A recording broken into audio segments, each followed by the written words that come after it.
Very good evening. Dev coaching के इस online platform पे आपका बहुत बहुत स्वागत है। आज हम सभी के लिए एक बहुत ही गौरवपूर्ण दिन है। आज हमारा देश एक नई उपलब्धि की ओर अग्रसर हुआ। चंद्रयान 3 जिसको लेकर बड़ी बेसब्री था हम लोग के अंदर। कई दिनों से हम लोग इस प्रतीक्षा में थे कि चंद्रयान 2 के बाद चंद्रयान 3 हमारा देश कब लॉन्च कर रहा है। तो आज वह क्षण आ ही गया। आज लगभग दोपहर के टाइम लगभग 2:30 बजे के करीब चंद्रयान 3 को लॉन्च किया गया सतीश धवन श्रीहरिकोटा से।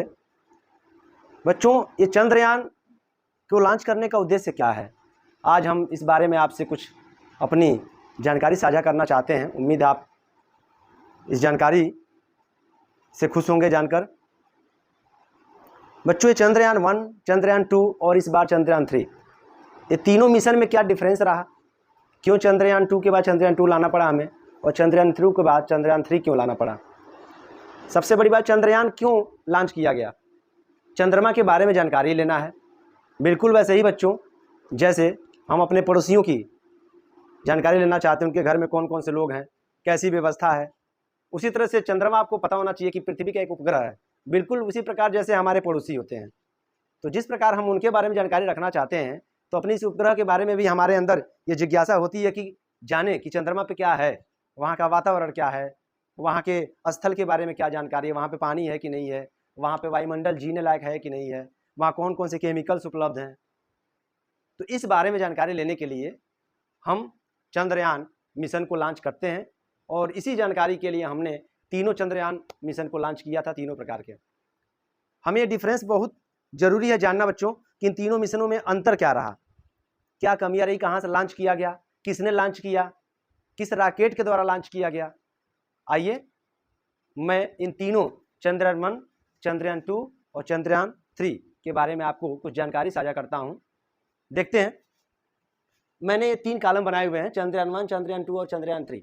ये तीनों मिशन हमारे देश के द्वारा लॉन्च किया गया था अलग अलग टाइम पे। सबसे पहले अगर बात करें चंद्रयान 1 की बच्चों, तो देखें तो इसका जो प्रक्षेपण किया गया था वह 22 अक्टूबर 2008 को किया गया था। उस समय के जो प्रधानमंत्री, उस समय के वर्तमान प्रधानमंत्री जो हमारे थे स्वर्गीय श्री अटल बिहारी वाजपेयी जी, उनकी वह हमारे देश के प्रधानमंत्री थे। प्रक्षेपण किया गया था 22 अक्टूबर 2008 को। जिस रॉकेट से इस मिशन को अंजाम देने का प्रयास किया गया था बच्चों, वो रॉकेट था PSLV-C11। नाम था PSLV-C11। उसमें बच्चों आज जो रॉकेट लॉन्च हम लोग कर रहे हैं उसमें 2 चीजें शामिल हो रही है, एक लैडर हो रहा है और एक रोवर हो रहा है। इसके बारे में मैं आपको बताता हूँ अभी थोड़ी देर बाद। लेकिन उस समय जो रॉकेट लॉन्च किया गया था उसमें ना लैडर था ना रोवर था, केवल आर्बिटर था। ठीक है, उस समय जो इसरो की अध्यक्षता कर रहे थे उनका नाम था श्री माधवन नायर जी। इनकी अध्यक्षता में यह रॉकेट को लॉन्च किया गया था। कार्यकाल मैंने आपको बता ही दिया। ये रहा चंद्रयान 2 के बारे में जानकारी। बच्चों अब देखते हैं चंद्रयान 1 के बारे में। चंद्रयान 2 के बारे में क्या जानकारी है। अगर इसके प्रक्षेपण की बात करें तो इसको जो प्रक्षेपित किया गया था लगभग आप देख सकते हैं कि 22 जुलाई 2019 को लगभग हो गया हमारा 10-11 साल बाद इस मिशन को पुनः से लॉन्च किया गया। और इसको जिस रॉकेट से लॉन्च किया गया था, जिस रॉकेट से हमने इस मिशन को अंजाम दिया, उसका नाम था GSLV-MK3। GSLV-MK3। और इस रॉकेट में एक लैडर और एक विक्रम था, लैडर और एक रोवर था। बच्चों ये लैडर और रोवर होता क्या है, इसको जानना बहुत जरूरी है। जो लैडर है, ठीक है, उसको हम लोग विक्रम के नाम से जानते हैं, उसको विक्रम बोला गया। और जो रोवर है उसको प्रज्ञान बोला गया। ये विक्रम का मतलब क्या है बच्चों, हमारे जो अंतरिक्ष के वैज्ञानिक थे विक्रम साराभाई का नाम आप लोग जानते होंगे, उन्हीं के नाम पे लैडर का नाम पड़ा था विक्रम। और रोवर का मतलब प्रज्ञान होता है। प्रज्ञान का क्या मतलब है बच्चों, प्रज्ञान ना तो किसी साइंटिस्ट का नाम था, प्रज्ञान का संस्कृत मीनिंग है बच्चों, संस्कृत से रिलेटेड है। और प्रज्ञान का मतलब होता है बुद्धिमता। मतलब यह है कि यह चंद्रमा की सतह पे पहुंचेगा और प्रज्ञान जो है इसमें का वो निकल कर चंद्रमा के सरफेस पे वॉच करेगा, वहाँ के वायुमंडल के, वहाँ के जीवन के बारे में कि वहाँ लाइफ है कि नहीं है, वहाँ के केमिकल्स की जांच करेगा, मिट्टी की जांच करेगा। तो प्रज्ञान को बुद्धिमता से रिलेट करके देखा जा रहा है कि ये जिस प्रकार से जांच करेगा, ठीक है, इसलिए इसका नाम क्या पड़ गया, रोवर, मतलब होता है प्रज्ञान। इस समय 2019 में जो हमारे इसरो के अध्यक्ष थे उस समय वर्तमान के सिवन थे। और उस समय के प्रधानमंत्री जो आज हमारे वर्तमान प्रधानमंत्री भी हैं, श्री नरेंद्र मोदी जी, उस समय भी हमारे प्रधानमंत्री थे। ये रहा चंद्रयान 2 मिशन की पूरी जानकारी। अब चंद्रयान 1 चंद्रयान 2 से अलग क्या है चंद्रयान 3 में। बच्चों चंद्रयान 2 हमारा कहा जाए तो एक मिशन, सफल मिशन रहा, जिसमें हम थोड़ी सी निराश जरूर हुए, लेकिन बच्चों हमें उस निराशा के बाद एक नई उम्मीद मिली कि हम चंद्रमा के बारे में और जानकारी अर्जित करके रहेंगे। और इसी उत्साह के साथ हमारे देश के वैज्ञानिकों ने बहुत ही महत्वपूर्ण काम किया। और आप देख सकते हैं कि लगभग 4 साल बाद चंद्रयान 3 को लॉन्च करने में हम लोग सफल हो पाए। आइए इसके बारे में जानकारी लेते हैं। चंद्रयान जो 3 है उसका प्रक्षेपण 14 जुलाई यानी आज ही के दिन दोपहर में लगभग 2:30 बजे करीब किया गया है।